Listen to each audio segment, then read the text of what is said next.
वालेकुम। Hello guys, मैं हूं गुलजार अहमद। आप देख रहे हैं जी ऑथेंटिक रिएक्शन यूट्यूब चैनल। आपका हमारे चैनल पर स्वागत है, वेलकम, नमस्ते। अगर आप देखना चाहते हैं इसी तरह की ऑथेंटिक रिएक्शन वीडियोस, आप हमारा चैनल जरूर सब्सक्राइब करें, लाइक करें, शेयर करें, जो है अपना प्यार दिखाते रहे। चलो देखते हैं यहाँ लोग साल की वीडियो, पहले देखते हैं video. ISO RO will send 36 satellites on Diwali.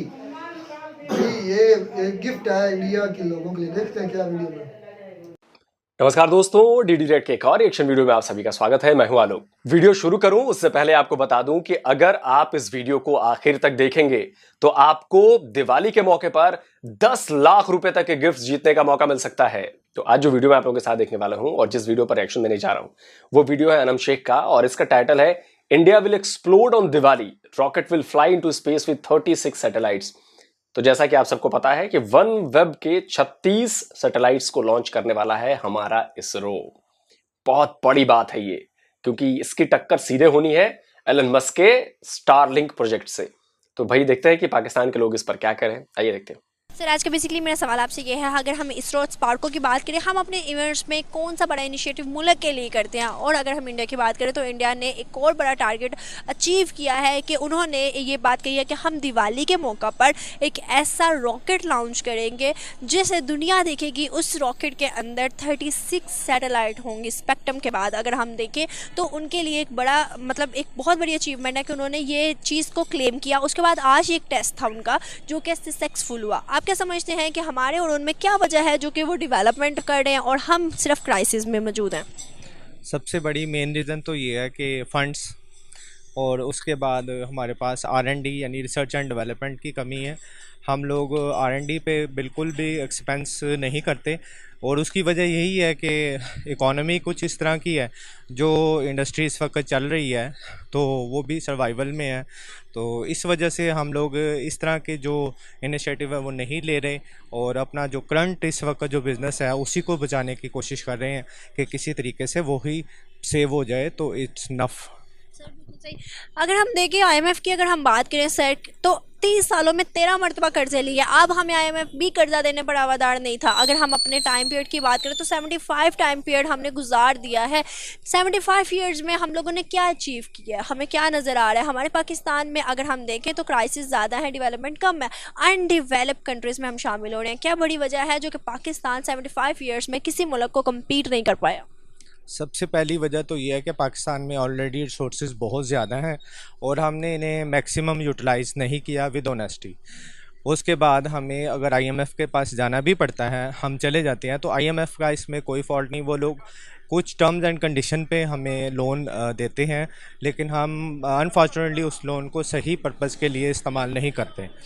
तो मेन चीज़ करप्शन है। तो अगर ये लोन सही इस्तेमाल हो जाए तो आई थिंक हम पूरी दुनिया को कम्पीट कर सकते हैं। बिल्कुल सही। अगर मैं बात करूं बांग्लादेश की, जापान की, अफ़गानिस्तान की, टर्की की, या किसी भी मुल्क की, चाहे वो नॉन मुस्लिम हो चाहे वो मुस्लिम हो, अगर हम देखें तो उनके जो एक ताल्लुकात हैं वो इंडिया के साथ बेहतर हो रहे हैं, पाकिस्तान से हटते जा रहे हैं। क्या वजह है? क्या आपको प्लानिंग स्ट्रेटजीज नज़र आती है, क्या पॉलिसीज नज़र आती हैं जो कि इंडिया उनको दे रहा है? वो यही वजह है कि ज़्यादातर हमारे जो पॉलिटिशियंस हैं वो अपने पर्सनल जो अपना इंटरेस्ट है अपना उसको ज़्यादा करते हैं, और मुल्क का जो इंटरेस्ट है उसको वो शेक करते हैं। इस वजह से हमें इंडिया के साथ भी अपने ताल्लुकात हम नहीं बेहतर बना सके। तो लेकिन अगर बाकी मुल्कों की बात करें, जैसे बांग्लादेश अलर्ट से हमसे बाद में आज़ाद हुआ, लेकिन उन्होंने बहुत अच्छी तरक्की की है, उनकी मेहनत है। इसमें कहीं पे भी रिलीजन का नहीं आता कि कोई मुस्लिम है। एज ए ह्यूमन बीइंग हमें ऑनेस्टी के साथ काम करना चाहिए, और वो लोग कर रहे हैं तो वो आज डेवलप्ड कंट्री में हैं, और हम लोगों ने नहीं किया तो हम इसलिए पीछे रह गए। सर, आपने कहा है कि इसी वजह से हम इंडिया के साथ ताल्लुकात बेहतर कर पाए। आपको क्या है, इन 75 सालों से हम लोगों ने सिर्फ राइवल माना है? क्या आपको लगता है अब हमें अपने जो रिलेशनशिप है वो अच्छे बिल्ड कर लेने चाहिए? जी बिल्कुल, हमें करना चाहिए। वैसे भी नेबर्स के साथ तो इस्लाम में भी लिखा हुआ है कि आप अपने नेबर्स के साथ अच्छे ताल्लुकात कायम करें, और हमें करने भी चाहिए। लेकिन ये है कि वो पैरेलल हों, कि उसमें कोई भी ऊंच नीच ना हो, तो हम कर सकते हैं। सबसे पहले मुल्क की जो सॉवरेनिटी है उस पर हमें कंप्रोमाइज़ नहीं करना चाहिए। उसके बाद हमें इन चीज़ों को भी देखना चाहिए। देखो, पहली बात तो ये है कि आपको मैं ये चीज़ गाइड कर दूं कि इंडिया और पाकिस्तान में बेसिक एक फ़र्क तो ये है कि वहाँ की आबादी और यहाँ की आबादी में 6 गुना का फ़र्क है। 6 और 6.5 गुना की आबादी का फ़र्क ही एक बेसिकली वाजिया फ़र्क है। दूसरा फ़र्क ये है कि पाकिस्तान अपने वसाइल में रहकर भी अगर सैटेलाइट की दौड़ में शामिल है ना, तो मैं ये समझता हूँ ये हमारे मुल्क की बहुत बड़ी कामयाबी है। अच्छा, उनकी मजबूरी है, उनकी पॉपुलेशन इतनी है, उन्होंने अपना वोट बैंक लेना होता है वहाँ की गवर्नमेंट ने। उनकी मजबूरी है कि एक तो वो ना सिर्फ आप जिस तरह कह रही थी कि जी उन्होंने स्पेस में आज दिवाली पे उनके मौके पे भेजना है, ये उन्होंने करना है। एक तो उनका इससे वोट बैंक, ये उनकी पॉलिटिक्स की ज़रूरत है। कहा है कि पाकिस्तान और इंडिया क्या सैटेलाइट भेजने का हमारे वोट बैंक से क्या ताल्लुक है भाई साहब? क्या बात कर रहे हो यार बेवकूफों की तरह भाई? सैटेलाइट भेजना उससे वोट बैंक से क्या ताल्लुक है उसका? वो भी वन वेब के सैटेलाइट भेज रहे हैं, ब्रिटिश कंपनी है उसके सैटेलाइट्स भेज रहे हैं, हम तो बिजनेस कर रहे हैं। उसका वोट बैंक से क्या मतलब है बॉस? और साइंस एंड टेक्नोलॉजी का वोट बैंक से क्या संबंध है? उसका संबंध एजुकेशन से है, उसका संबंध डेवलपमेंट से है, उसका संबंध रिसर्च एंड डेवलपमेंट से है, R&D से है। वोट बैंक से कैसे हो गया यार? क्या लॉजिक देते हैं भाई साहब पाकिस्तानी लोग यार, कसम से यार। स्पेस प्रोग्राम के लिए भारत को लाख कोसा गया, लेकिन तब भी भारत को पता था कि स्पेस प्रोग्राम की अहमियत देश के लिए क्या है। यही अहमियत पाकिस्तान को अभी तक पता नहीं है, जबकि उसकी स्पेस एजेंसी सुपार को भारत की एजेंसी इसरो से पहले बनाई गई थी, लेकिन वो कुछ भी नहीं कर पाई है अभी तक। इसरो के उत्थान की कहानी पूरी दुनिया के लिए मिसाल बन चुकी है। इसके बारे में देश के हर नागरिक को पता होना चाहिए। कुकू एफएम पर एक ऑडियो बुक है, इंडियाज स्पेस प्रोग्राम। इसमें आप इसरो के संघर्ष, गौरव और उसके हीरोज के बारे में जान पाएंगे। पहले सैटेलाइट कैसे लॉन्च हुआ, विक्रम साराभाई, एपीजे अब्दुल कलाम और इसरो से जुड़ी बहुत सी इंटरेस्टिंग जानकारियां आपको इस ऑडियो बुक में मिलेंगी। इसलिए मैं पर्सनली चाहूंगा कि आप लोग इसे जरूर सुने। और ऑडियो बुक का सबसे बड़ा फायदा यह है कि ना तो ये हार्ड बुक्स की तरह महंगी होती हैं, ना ही आपका वक्त खराब करती हैं। आपका काफी सारा टाइम और पैसा ये बचाती हैं। अब चूंकि दिवाली आ रही है तो कुकू एफएम आपके लिए लेकर आया है दिवाली बम्पर सेल। इसमें आपको सालाना सब्सक्रिप्शन जो है 399 रुपीज की, उस पर 50% का डिस्काउंट तो मिलेगा ही, यानी एक साल के लिए सिर्फ 199 रुपीज ही लगेंगे। लेकिन उसके अलावा आपको 10 लाख रुपए तक के गिफ्ट्स जीतने का मौका भी मिल रहा है, जैसे कार, सोने के सिक्के, वाउचर्स। तो जल्दी से कुकू एफएम को डाउनलोड करें, जहां पर मौजूद हैं 10,000 से भी ज्यादा ऑडियो शोज। वहां जाएं, कूपन कोड दिवाली 50 का इस्तेमाल करके सब्सक्रिप्शन लें और लकी ड्रॉ में शामिल हो जाएं, क्योंकि अभी नहीं करेंगे तो मौका हाथ से चला जाएगा। यह ऑफर 19 अक्टूबर से लेकर 25 अक्टूबर तक ही है, तो जल्दी कीजिए, क्योंकि कुकू एफएम ने ठाना है आपके लिए यह दिवाली कामयाबी वाली दिवाली बनाना है। लिंक नीचे कमेंट और डिस्क्रिप्शन बॉक्स में है, तो फौरन जाइए और इस जबरदस्त ऑफर का फायदा लीजिए। का कंपैरिजन नहीं है, क्योंकि उनकी 6 गुना आबादी ज्यादा है। हम जापान से कर लेते हैं, हम बांग्लादेश से कर लेते हैं, क्यों इकोनॉमी में हम जापान से करेंगे? तो अगर मैं आपको इसका ये जवाब दूं ना, हमारा जो दिफाई बजट है ना, वो जापान से 3 गुना ज़्यादा है। बांग्लादेश से बात करेंगे तो बांग्लादेश तो खैर किसी लाइन में, किसी गिनती में भी नहीं आ रहा। वो दुनिया के पहले 100 ममालिक की गिनती में भी नहीं है दिफाई बजट के हिसाब से, क्योंकि हम जिस भाई डिफेंस बजट का इससे क्या ताल्लुक है डेवलपमेंट से? क्या लॉजिक दे रहे हो यार? डिफेंस बजट का क्या ताल्लुक है? ओवरऑल बजट देखोगे ना, तुम्हारा 250-300 बिलियन डॉलर का बजट है, जीडीपी है। जापान की जीडीपी पता है आपको कितनी है? आपसे कई गुना ज्यादा जीडीपी है जापान की। क्या इलॉजिकल बात कर रहे हो यार? शिट, इतने बेवकूफ लोग रहते हैं पाकिस्तान में जो ऐसी बातें कर रहा है। उफ। जगह पे हैं, जिस खिते में है और जितने दुश्मनों का हमें सामना है ना, हमारी बेसिक जरूरत ये है अपनी हिफाजत है। आपका कहना है कि मिसाइल्स की अगर मैं बात करूं, आपने कहा है कि दुश्मन बहुत है, ऐसे ही है। दुश्मनी किस चीज़ की है? एक मिनट, दुश्मनी किस चीज़ की है? यही दिफाई बजट से थोड़ा बजट हम उठाकर एजुकेशन पे लगाते, आपको नहीं लगता कि इकोनॉमी ज़्यादा स्टेबल होती? इसके बारे में समझाता हूँ। ये ना थोड़ा सा आपको मैं जवाब है ये सारा समझना पड़ेगा। मेरी बात आप पूरी सुनिएगा तवज्जो से। आपको याद होगा कि 27 फरवरी को या 27 मार्च को, मेरे महीना ज़हन से निकल गया, वो हमने इंडिया का एक पायलट पकड़ा था, अभिनंदन। इंडिया हमसे पावरफुल बड़ी कंट्री है, वो 1981 में एटॉमिक पावर डिक्लेयर हो चुके थे, हम 99 में हुए, ठीक है। तो हमने 18-20 साल बाद उनसे एटमी पावर बने। उसके बावजूद भी आज पाकिस्तान जंगी टेक्नोलॉजी में उनसे बहुत अच्छा है। जंगी टेक्नोलॉजी को हमने करना क्या है? मैं बताता हूँ क्या करना है। करना ये है कि वो हमारा पायलट उन्होंने तो नहीं पकड़ा, वही घुस के आए थे। अगर हम इस टेक्नोलॉजी में अच्छे ना होते, वो जब चाहते हमें मारते और चले जाते। मैं आज आपको एक बात, भाई साहब आपको पता है 26 फरवरी को हमारे फाइटर जेट्स गए, बालाकोट में बम गिराया, बकौल आपकी मीडिया आपके वहां, भले उसके बाद 45 दिन तक वो जगह खुली नहीं है हम लोगों के लिए, 45 दिन बाद आपके सेना ने खोली, तो बकौल आपकी मीडिया, बकौल आपकी सरकार, वहां पे कुछ पेड़ गिर गए बम के धमाके से, 2-4 कौवे मर गए बम से, करके चले आए।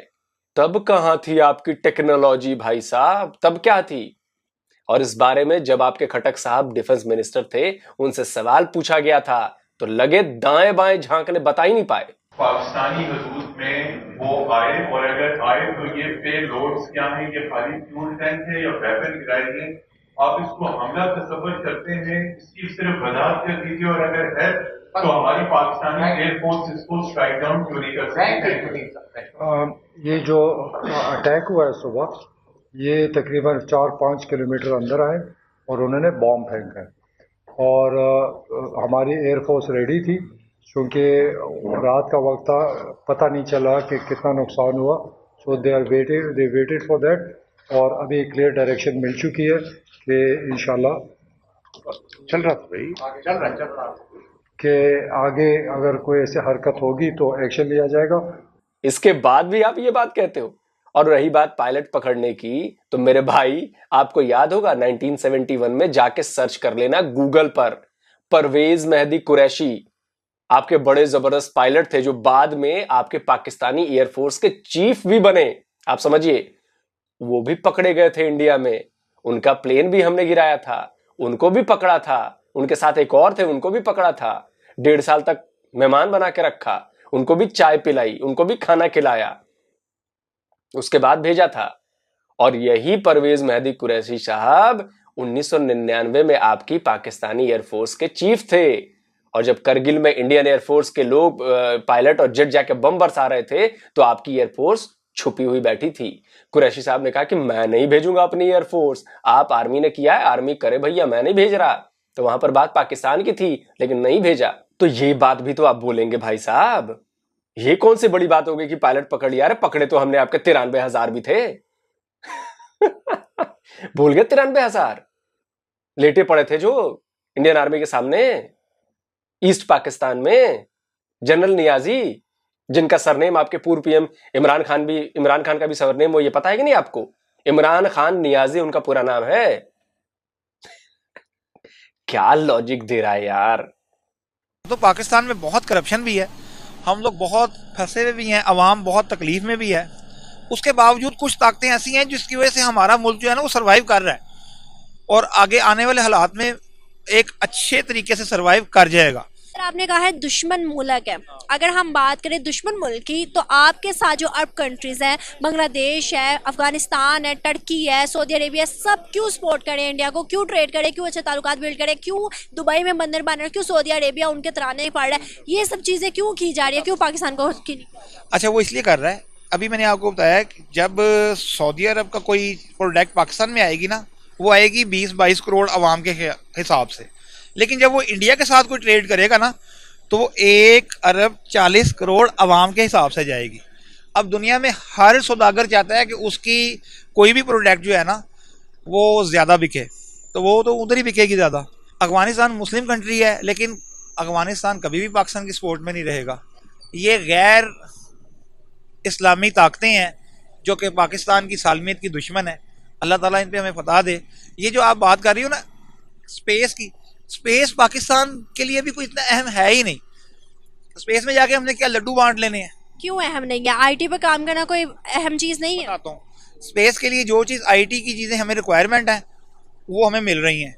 चाइना के साथ हमारी डील हुई हुई है, अमेरिका के साथ हमारी डील हुई हुई है, इवन इंग्लैंड के साथ भी हमारी डील हो गई हुई है। आप चाह रहे हैं कि हम सिर्फ और सिर्फ दूसरों के साथ मिलकर काम करें, अपने पाँव पे कभी ना खड़े हों। मैं ये नहीं चाह रहा, मैं ये चाह रहा हूँ कि हम अपने वसाइल में रहकर तरक्की करें, ना कि अपनी चादर से पैर बाहर फैला लें। कौन से वसाइल? 30 सालों में 13 मरतबा कर्जे लिए हैं, आपको लगता है एक दफा भी वापस किया है? हाँ बिल्कुल, मुझे लगता है वापस किया ना। तो 30 सालों में 13 मरतबा कर्जे लेके तो मुल्क चल रहा है। आपको क्या लग रहा है कि हमारे पास रिजर्व हैं इतने? हमारे रिजर्व और इंडिया के रिजर्व में या किसी और मुल्क के रिजर्व में कितना फर्क होता है? तो ये देखे ना। आपने बड़ा अच्छा आपने बात वाज़ह कर दी है कि 30 सालों में 13 मरतबा कर्जे लिए, तो आप चाहती हो कि 14वीं मरतबा कर्जा लेके हम स्पेस पे चले जाएं? 14वीं मरतबा कर्जा लेने का कहा था, तभी IMF ने हमें कहा था कि हम कर्जा नहीं लेना। तब हमारे आर्मी चीफ ने कहा था USA कि हमें कर्जा लेके दें। पर ये देखे, मेरी बात सुनिए, आपने कहा कि हम 14वीं मरतबा कर्जा लें, ऐसे आपने कहा ना कि 14वीं मरतबा कर्जा नहीं लेना नहीं लेना। तो आपको क्या लग रहा है यहाँ पर रिसोर्सेज इतने हैं कि हम आगे अपना काम कर सके, अपने जो है रिजर्व बना सके? आपको लग रहा है यहाँ पर रिसोर्सेज या यहाँ पे प्लेटफॉर्म्स इतने हैं? हाँ, मैं बताता हूँ। बेसिकली पाकिस्तान में ना दुनिया के जो पहले 10 बड़े ऐसे ममालिक है ना जिनको अल्लाह ताला ने हर रिसोर्सेज से माला माल किया हुआ है, पाकिस्तान उनमें से एक कंट्री है। चारों मौसम होते हैं यहाँ पर, नमक पाकिस्तान में। भाई चारों मौसम और कहाँ नहीं होते यार? इंडिया में नहीं होते 4 मौसम? सर्दी, गर्मी, बरसात, बसंत नहीं होता? अमेरिका में नहीं आती गर्मी? वहां सर्दी नहीं होती, गर्मी नहीं होती, बरसात नहीं होती वहां पे स्प्रिंग नहीं आता? अबे ओ जाहिल इंसान, है भगवान, पाकिस्तान में ऐसे लोग मिल सकते बॉस? सबसे ज्यादा निकलता है कोयला पाकिस्तान से निकलता है, तेल पाकिस्तान से निकलता है, पहाड़ पाकिस्तान में है, दरिया पाकिस्तान में है, पाकिस्तान की जमीन बहुत जरखेज है, पाकिस्तान में तरक्की के बहुत मौके हैं। सब चीजों के बाद भी आज हम क्राइसिस में, आज भी हमें फ्लड के बाद चीजें। एनर्जी के लिए गैस आप किसी और कंट्री से मांग रहे हो, आपके पास खाने के पैसे नहीं है, वो भीख मांग रहे हो, आपके पास उपजाने को जमीन, कह रहे हो कि बहुत जरखेज जमीन है, आपके पास गेहूं इंपोर्ट कर रहे हो, आप एक्सपोर्टर हुआ करते थे कभी, आप गेहूं इंपोर्ट कर रहे हो, आप चावल खरीद रहे हो, आप कॉटन आपसे पैदा नहीं हो रही, कॉटन टेक्सटाइल इंडस्ट्री की बैंड बजी हुई है, पहाड़ आप ही के देश में है सिर्फ, दरिया है आप में, तो फिर काहे भारत को आरोप लगाते रहते हो भाई कि पानी रोक लिया, पानी रोक लिया, पानी रोक लिया? क्यों भाई? ऐसे लोग यार। ये अब तक का मिला हुआ सबसे एंटरटेनिंग आदमी है पाकिस्तान का, सबसे एंटरटेनिंग। देख लो भाइयों, इसको फैला देना, वायरल कर देना, इसको वायरल। बाहर से मंगवानी पड़ रही है। बेसिक 2 वजूहत हैं। एक बेसिक उसकी वजह यह है कि हमारे मुल्क में करप्शन बहुत ज्यादा है, और मैं गैर सियासी बयान दूंगा, मैं किसी भी सियासत से बालातर होकर आपको ये बताना चाह रहा हूँ, करप्शन के बाइस, वो करप्शन हम ही में से हम ही लोग हैं ना, वो कोई ये तो नहीं है कि कोई अंग्रेज आके करप्शन कर गए हैं, या कोई यूरोपियन कर गया, या कोई अमेरिकन कर गया, या कोई अफ्रीकन कर गया, वो पाकिस्तानी ही कर रहे हैं ना, है तो हम ही में से ना। एक तो करप्शन की वजह से हम उस स्टैंड नहीं ले सके। होप सो व्यूअर्स कि आपको वीडियो पसंद आई होगी। अगर आपको हमारी वीडियो पसंद है तो हमारे चैनल को सब्सक्राइब करके बेल आइकन का बटन दबा के शेयर करना ना भूलिएगा, लाइक करिएगा, कमेंट करिएगा, कमेंट में बताइएगा वीडियो कैसी लगी। नेक्स्ट वीडियो आप कोई भी हमें बताना चाहते हैं, कोई सजेस्ट करते हैं तो भी बता सकते हैं, हमारे ईमेल ID, इंस्टा अकाउंट और नीचे दिए गए कमेंट बॉक्स में। इसी के साथ मुझे दे इजाजत, मैं मिलूंगी आपसे कल न्यू कॉन्टेंट न्यू वीडियो के साथ। अल्लाह हाफिज़। तो दोस्तों वीडियो ख़त्म हो गया, और इस भाई साहब की बातों को सुनने के बाद तो मतलब इतनी हंसी आ रही है मुझे कि हंसी रोकी नहीं जा रही मेरे से। इस आदमी को ये ज़रा भी एहसास नहीं है कि ये क्या बोल रहा है। ये बस अपने आप को किसी भी कीमत पर अपने देश को डिफेंड करना चाहता है, अपने ब्लंडर्स को छुपाना चाहता है। और ऐसे ही लोग हैं जिनकी वजह से पाकिस्तान पीछे जा रहा है, ऐसे ही लोग हैं जिनकी वजह से पाकिस्तान की छवि दुनिया भर में खराब हो रही है। अब ये आके ज्ञान दे के 5 मिनट का कैमरे पे चला तो गया, लेकिन ये कितने लाख लोग देखेंगे, कितना इसका मजाक उड़ेगा, कितने प्लेटफॉर्म्स पे ये वीडियो दिखाई जाएगी कि देखो भाई पाकिस्तान के लोगों की सोच ऐसी है। हमें भी जब हमने अपना स्पेस प्रोग्राम शुरू किया था तो हमें भी लोगों ने बड़ा दबाव बनाया, इतनी गरीबी है, पैसे नहीं है, आप इसमें कैसे कर सकते हो, ये नहीं होगा, वो नहीं होगा। अमेरिका तक ने मजाक उड़ाया हमारा कि ये देखो जी स्पेस पे काम करेंगे। इस समय उनसे बेहतर काम कर रहे हैं हम, उनसे बहुत कम बजट में उनसे शानदार रिजल्ट लेके दे रहे हैं। और ये जो OneWeb जाना है वो सोचिए कि कितनी बड़ी उपलब्धि है हमारे लिए। हम मार्स पर पहुंचने वाले दुनिया की पहली ऐसी कंट्री बने जो पहली कोशिश में पहुंच गया। हमने चंद्रयान भेजा, चंद्रयान ने वहां पर चांद पर पानी की खोज की, इंडिया ने खोज की। कितनी बड़ी बात है साइंटिफिक कम्युनिटी के लिए। हम अब जा रहे हैं वहां पर मैंड मिशन करने, हम वहां पर जा रहे हैं स्पेस स्टेशन बनाने। आप कह रहे हो कि जी आवाम का क्या फायदा है, हम अपना क्या काम करें? फायदा है, देखिए हमने रिमोट सेंसिंग सैटेलाइट्स भेजी, हमने अर्थ ऑब्जर्वेशन सैटेलाइट्स भेजी, हमने मिलिट्री सैटेलाइट्स भेजी, हमने अपना जीपीएस सिस्टम वाला सैटेलाइट भेजा, हमने अपना टेलीकम्युनिकेशन सैटेलाइट भेजा। हम सब अपने आप से कर रहे हैं, हम किसी पर डिपेंडेंट नहीं है। तो आत्मनिर्भर होना सबसे बड़ी कामयाबी है, और यही कामयाबी इंडिया ने दिखाई है और इसरो दिखा रहा है। आने वाले वक्त में अभी आप इसरो के और भी बड़े बड़े कारनामे देखेंगे। तो आपको अगर लगता है कि स्पेस में हम क्यों काम करना चाहिए, तो आपके जैसा बेवकूफ आदमी इस पूरे प्लेनेट पर कोई नहीं। वक्त वीडियो को खत्म करने का हो गया है, लेकिन आपको याद दिला दूं कि कुकू एफएम पर जाइए और audio book India's space programme को जरूर सुनिए, क्योंकि ये आपको इसरो पर और खुद पर गर्व करने का अवसर देगी। और हां, कुकू एफएम की दिवाली बम्पर सेल 19 से 25 अक्टूबर तक चल रही है। Diwali special coupon code Diwali 50 का इस्तेमाल कीजिए। एनुअल सब्सक्रिप्शन पर 50% का डिस्काउंट तो मिलेगा ही, साथ ही 10 लाख तक के गिफ्ट्स जीतने का मौका भी मिल सकता है, जैसे कार, सोने के सिक्के, वाउचर्स। इसका लिंक आपको डिस्क्रिप्शन बॉक्स में भी मिल जाएगा और कमेंट बॉक्स में भी मिल जाएगा। तो जल्दी मिलता हूं एक और नए वीडियो के साथ। नमस्कार, जय हिंद। तो जी वीडियो ही ख़त्म।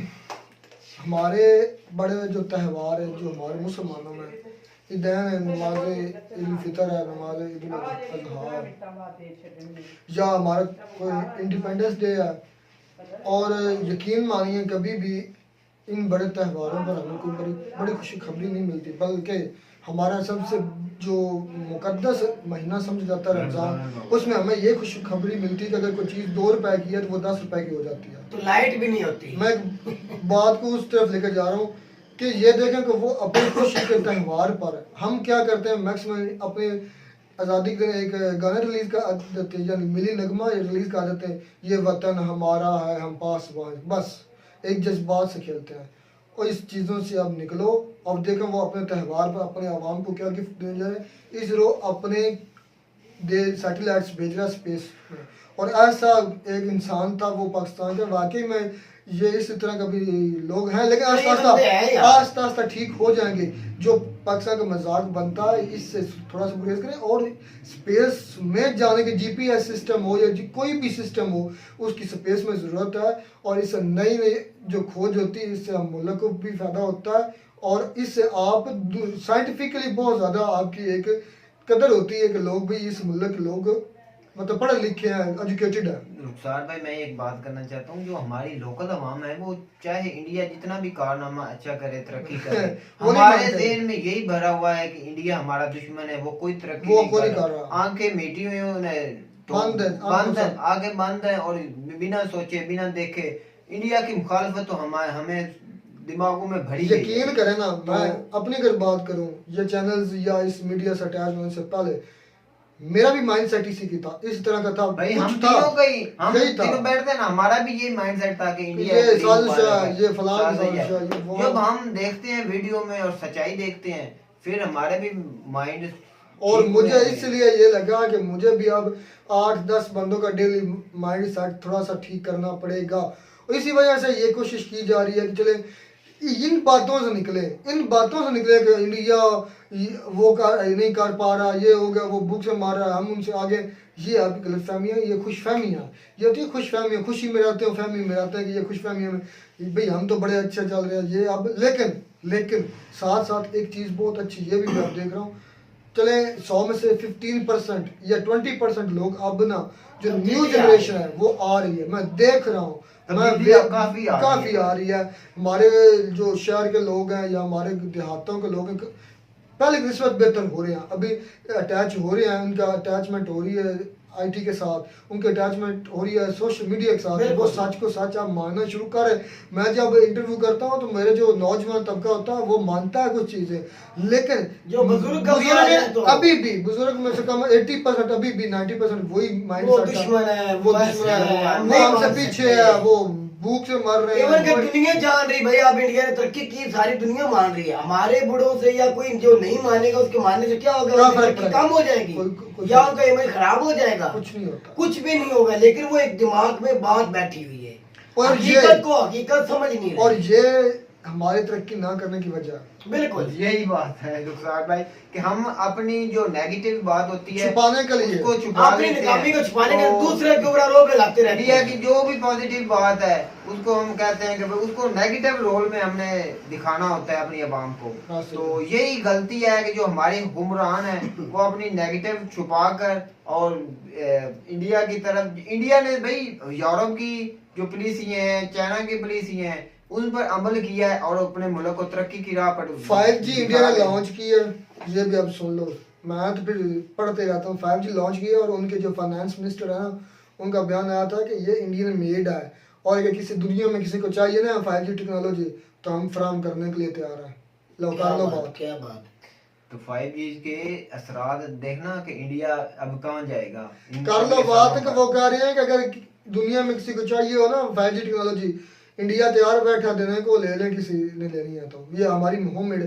ये तभी है जब भी आप शोर पैदा करेंगे, ये तभी है जब आप अपने बच्चों को एजुकेट करेंगे, ये तभी है जब आप अपनी तरफ उंगली करेंगे, दूसरों की तरफ करने के बजाय अपनी तरफ करेंगे खुद ना, को पहले ठीक करो। अपना मुहासबा करना शुरू कर दें तो आप तरक्की करना शुरू कर देंगे। उम्मीद करते हैं आपको हमारी वीडियो अच्छी लगी होगी। अगर वीडियो अच्छी लगी हो तो हमारे चैनल को जरूर सब्सक्राइब कीजिएगा। मिलता है नई वीडियो में किसी नए टॉपिक के साथ, तब तक दीजिए इजाजत।